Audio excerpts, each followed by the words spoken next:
प्यारे बच्चों, आज हम लोग ये मैथ्स ओलंपियाड का प्रश्न नंबर 104 देखेंगे, जो आपसे ये पूछ रहा है कि निम्नलिखित में से किसका अर्धव्यास सबसे अधिक है। यहाँ ध्यान देने वाली बात यह है कि इस प्रश्न में एक पद यूज किया गया है, अर्धव्यास।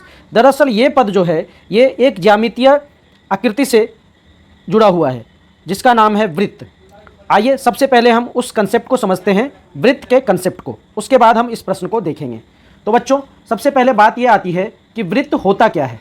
तो देखिए, जब हम वृत्त की बात करते हैं, वृत्त का एक सिंपल सा परिभाषा होता है कि किसी भी तल में स्थित एक बिंदु से समदूरस्थ का मतलब है यहाँ पे बराबर दूरी पर स्थित सभी बिंदुओं का जो बिंदु पथ होता है वह वृत्त कहलाता है।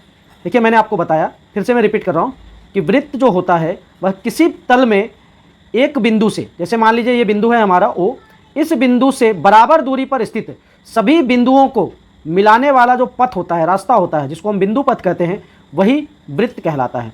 उम्मीद करता हूं कि आपको ये बिंदु पथ यानी कि वृत्त की परिभाषा समझ में आई होगी।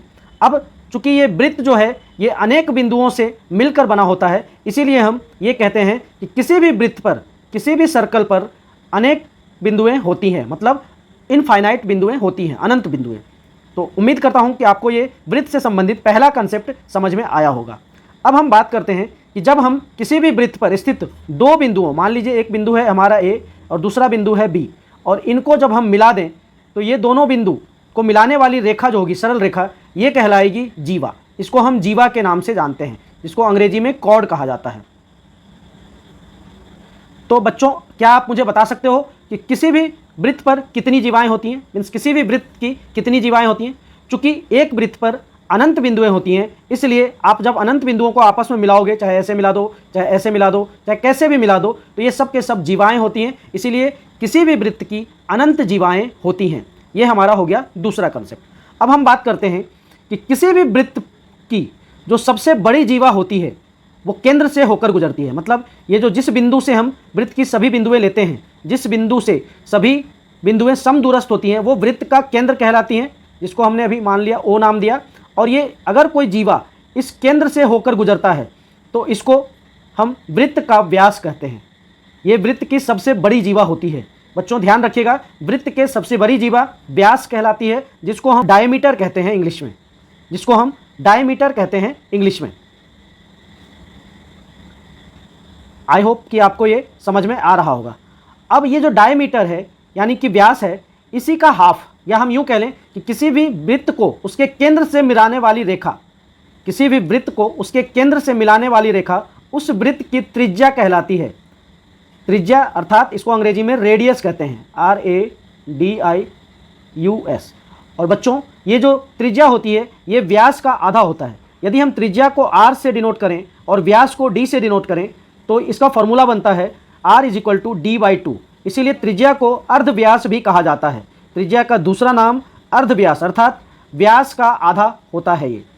तो उम्मीद करता हूं कि आपको वृत्त से संबंधित ये सभी कंसेप्ट क्लियर हुए होंगे। अतः जब कहीं भी आपको ये अर्धव्यास पूछे तो सीधा सीधा उसका मतलब होता है उसकी त्रिज्या से। और त्रिज्या क्या होती है? त्रिज्या वह रेखा होती है जो किसी भी वृत्त के केंद्र को वृत्त से मिलाने वाली रेखा, ये उसकी त्रिज्या होती है। तो आइए अब हम वापस चलते हैं ये प्रश्न नंबर 104 पे। ये हमसे ये पूछ रहा है कि निम्नलिखित में से किसका अर्धव्यास सबसे अधिक है। अब जैसा कि आपने अभी कंसेप्ट में पढ़ा कि अर्धव्यास का मतलब होता है वृत्त की त्रिज्या, यानी वृत्त के केंद्र से मिलाने वाली रेखा, वृत्त को वृत्त के केंद्र से मिलाने वाली रेखा। तो बताइए कि वह कौन सी वस्तु है जिसका त्रिज्या सबसे अधिक है। यहाँ पे पहला ऑप्शन है हमारा कार का टायर, उसके बाद फिर किसी अंगूठी का, या फिर साइकिल के पहिए का, या किसी चूड़ी का। तो ज़रा ध्यान से देखिए, यहाँ पे साइकिल का पहिया जो होता है ये सबसे बड़ा होता है, इसीलिए इसका उत्तर हमारा हो गया साइकिल का पहिया, अर्थात साइकिल के पहिए का त्रिज्या, साइकिल के पहिए की त्रिज्या सबसे बड़ी होगी। उसके बाद दूसरे नंबर पे कार का टायर आएगा, तीसरे नंबर पे चूड़ी आएगी, और चौथे नंबर पे किसी अंगूठी का त्रिज्या होगा। तो आई होप कि आपको ये सारे कंसेप्ट अच्छे से समझ में आए होंगे। यदि समझ में आए तो वीडियो को लाइक करें और चैनल को सब्सक्राइब कर लें और अपने दोस्तों के साथ अधिक से अधिक शेयर करें। मिलते हैं अगले वीडियो में। Thank you.